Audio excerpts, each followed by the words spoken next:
नमस्कार दोस्तों, आज के हमारे इस वीडियो में हम आपके लिए गुरु पूर्णिमा पर्व की पौराणिक कथा लेकर आए हैं। आषाढ़ माह की पूर्णिमा तिथि को गुरु पूर्णिमा के रूप में मनाया जाता है, क्योंकि इस दिन महर्षि वेद व्यास का प्राकट्य हुआ था। हिंदी संस्कृति में गुरु को सर्वोच्च स्थान प्राप्त है।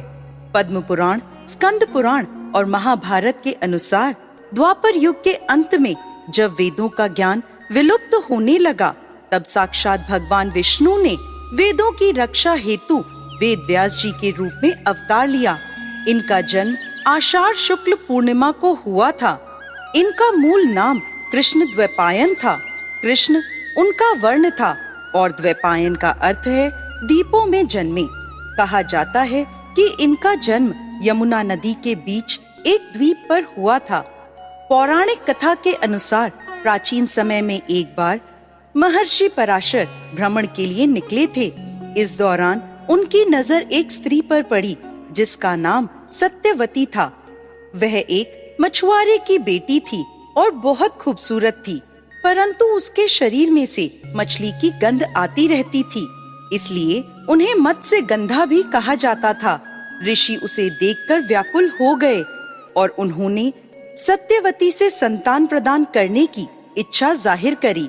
ऋषि की यह बात सुनकर सत्यवती आश्चर्यचकित होकर कहने लगी, इस तरह से अनैतिक संबंध कैसे बन सकते हैं और इस प्रकार उत्पन्न संतान का जन्म लेना व्यर्थ है। ऐसे में ऋषि ने कहा कि जो संतान तुम्हारी कोख से जन्म लेगी वो पूरे संसार के लिए महान कर्म करेगी। ऋषि की यह बात सत्यवती ने मान ली, लेकिन उसने पहले ऋषि के सामने अपनी 3 शर्तें रखी। पहली शर्त यह थी कि संभोग क्रीड़ा करते समय कोई उन्हें ना देखे।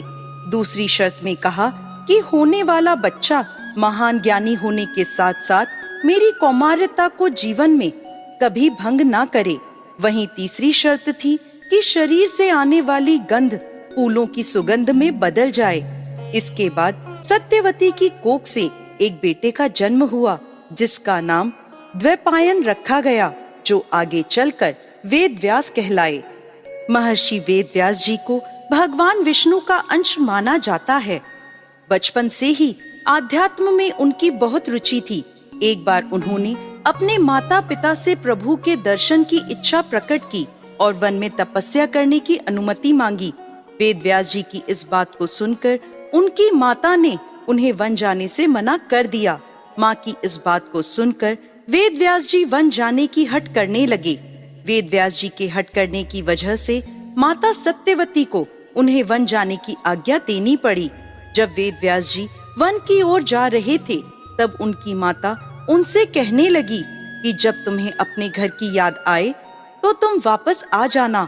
माता के इन वचनों को सुनकर वेद व्यास जी वन की ओर चल दिए। वन में जाकर वेद व्यास जी कठोर तपस्या करने लगे। भगवान के आशीर्वाद से उन्हें संस्कृत भाषा का ज्ञान हो गया। इसके बाद उन्होंने वेद, महाभारत, 18 महापुराण एवं ब्रह्म सूत्र की रचना की।